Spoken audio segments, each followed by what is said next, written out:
Hey everyone, and welcome back to the channel. Open Sesame. I bet you've heard that phrase before. It's the magical key to a hidden treasure, a line that has echoed through centuries. But do you know the full story behind it?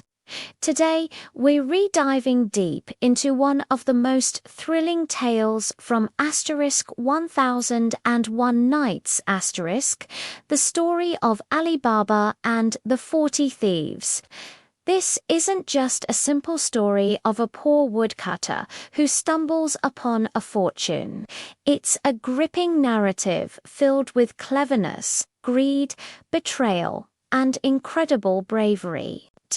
So grab your popcorn, get comfortable, and let us travel back in time to ancient Persia to uncover the secrets of a hidden cave and the man who dared to enter it. Our story begins with two brothers in a Persian town, Cassim and Alibaba. Cassim was the elder brother. He married a wealthy woman and became a prosperous merchant, living a life of luxury and never bothering to help his younger sibling. Alibaba, on the other hand, was a humble and honest woodcutter. He lived a modest life with his wife and children, earning just enough to get by from selling firewood he collected in the forest. Despite their different fortunes, Alibaba never complained and was content with his simple life. He was a kind man, respected by his neighbors for his hard work and integrity. One day, while cutting wood deep in the forest, Alibaba noticed a huge cloud of dust in the distance. Fearing it might be a band of robbers, he quickly hid his donkeys and climbed a tall, dense tree that offered a perfect vantage point. Soon, a group of 40 men on horseback rode into the clearing below. They were heavily armed and looked menacing.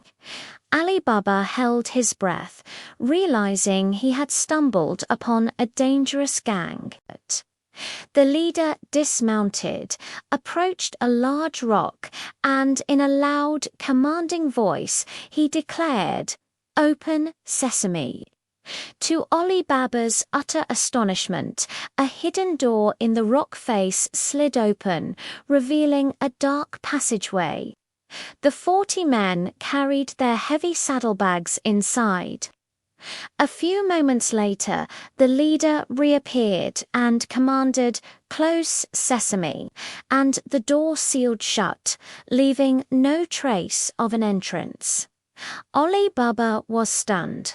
He waited patiently in the tree until the thieves had mounted their horses and galloped away, disappearing into the distance. His heart pounded with a mix of fear and curiosity. What was inside that cave? Was it worth the risk? Gathering his courage, he climbed down from the tree, walked to the giant rock, and with a trembling voice, he whispered the magic words he had overheard. "Open, Sesame." Just as before, the secret door silently slid open. Alibaba peeked inside and gasped. The cave was not a dark, damp cavern. Instead, it was a magnificent treasury filled beyond imagination with glittering gold coins, sparkling jewels, piles of precious silks, and ornate carpets. It was the accumulated loot of the 40 thieves, a fortune so vast it was hard to comprehend. Overwhelmed but cautious, Alibaba knew he couldn't be greedy. He quickly loaded as many bags of gold coins as his 3 donkeys could carry, carefully covering them with firewood to conceal his newfound treasure. Once outside, he spoke the words, "Close Sesame." The door shut, and he hurried home, his mind racing. When he showed the gold to his wife, she was overjoyed but also terrified. She worried that such wealth would bring them nothing but trouble. Alibaba reassured her, promising they would use the money wisely and live discreetly, slowly improving their lives without drawing any attention. Their first challenge, however, was to count the money without anyone noticing.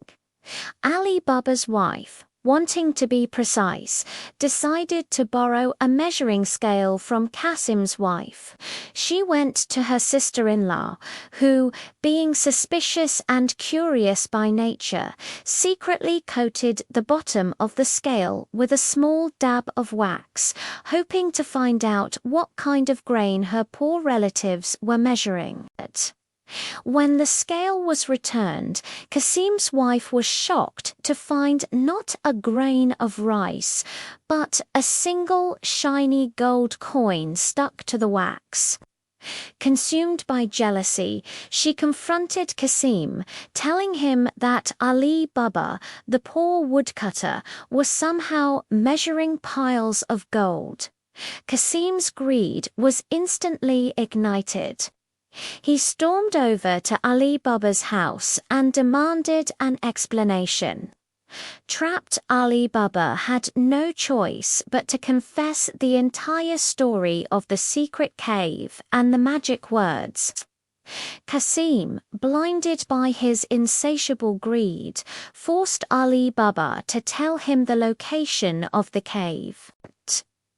The very next morning, he set off with 10 mules, planning to take all the treasure for himself. He found the rock, confidently declared, "Open Sesame," and entered the cave. He was mesmerized by the sheer volume of riches. He greedily gathered sack after sack of gold, far more than his mules could ever carry. When he was finally ready to leave, his mind, clouded by avarice and excitement, had completely forgotten the magic phrase. He tried open barley, open wheat, but the door remained stubbornly shut. He was trapped. Later that day, the 40 thieves returned. Finding the door open and Cassim inside, their fury was terrible. They swiftly ended his life, leaving his body inside the cave as a gruesome warning to any other intruders. When Cassim didn't return, his wife grew frantic with worry and pleaded with Alibaba to find him. With a heavy heart, Alibaba went to the cave. He found the door, said the magic words, and discovered his brother's terrible fate. With great sorrow, he brought his brother's body back to the city under the cover of darkness. Now, they faced a new problem. How to explain Cassim's death without revealing the secret of the cave and attracting the thieves' attention. This is where Morgiana, a clever and loyal slave girl in Cassim's household, steps into the spotlight. She was the true hero of this story. Morgiana devised a brilliant plan. First, she went to an apothecary and bought medicine, claiming her master, Cassim, was gravely ill. The next day, she returned, saying his condition had worsened. Finally, she sought out a very old and respected tailor named Baba Mustafa. She blindfolded him and led him through a winding route to Cassim's house. There, in secret, he stitched Cassim's body back together so that the family could give him a proper burial, making it appear as if he had died from a sudden illness.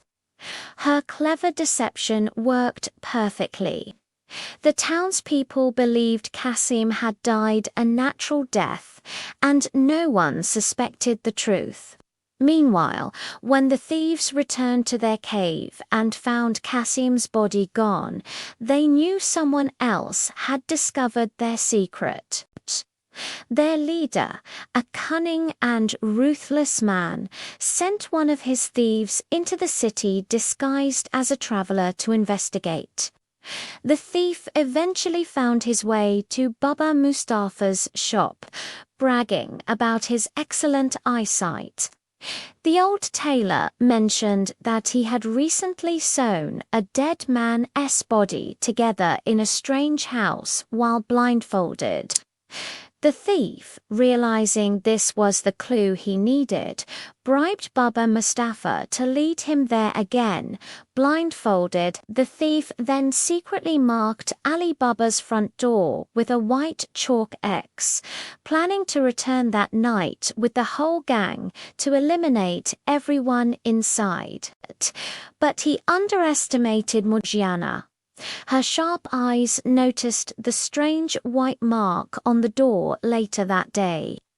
Immediately suspicious, she took a piece of chalk and made the exact same X on every single door in the entire neighborhood. When the thieves arrived that night, they were completely baffled. Every door had the same mark. Unable to find the right house, their plan failed. The furious captain executed the incompetent thief and sent another one the next day. This thief used red chalk, but once again the ever-watchful Morgiana saw it and replicated the mark on all the other doors. The second attempt also ended in failure, and the second thief met the same fate as the first. The captain of the thieves was now enraged. He decided to handle the matter himself. After getting the location from Baba Mustafa, he memorized the house's appearance. He then devised a truly sinister plan. He went to the market and purchased 39 large oil jars and one smaller one filled with oil. He hid his 37 remaining thieves, one in each of the empty jars, leaving breathing holes for them. He disguised himself as an oil merchant and loaded the jars onto mules.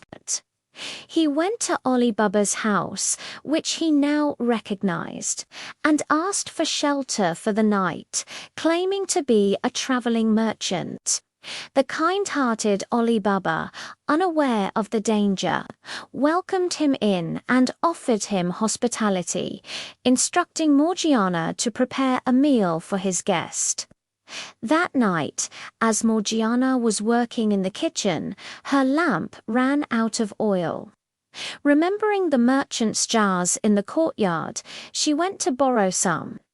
As she approached the first jar, she heard a whisper from inside. "Is it time?" Morgiana, instantly realizing the terrifying truth, kept her composure. In a low voice, mimicking the captain's, she replied, "Not yet, but soon." She went from jar to jar, hearing the same question and giving the same answer, confirming that 37 thieves were hiding, waiting for their captain's signal. Her mind raced. She had to act, and she had to act alone. She took the one jar that was actually filled with oil, heated it in a large cauldron until it was boiling, and then, with incredible courage, she went to each of the 37 jars and poured the boiling oil inside, silencing the hidden thieves forever. Later that night, the captain crept into the courtyard to signal his men. He threw a pebble at the first jar, but received no answer. He tried again and again. Silence, puzzled and alarmed, he went to the jars one by one, only to discover the horrific fate of his entire gang. He fled into the night, vowing revenge on Alibaba. Some time later, he returned, this time disguised as a wealthy merchant named Khogia Hossein. He befriended Alibaba's son and was eventually invited to Alibaba's home for dinner. Alibaba, still completely unsuspecting, treated his guest with great honor, but Morgiana recognized him instantly. The face of the so-called oil merchant was etched into her memory. To protect her master, she planned her final daring move. During the dinner, she announced she would perform a traditional dance for the guest. Dressed in a dancer's costume, with a dagger hidden in her sash, she danced beautifully for the men. As part of her performance, she moved gracefully around the room, her dagger glinting.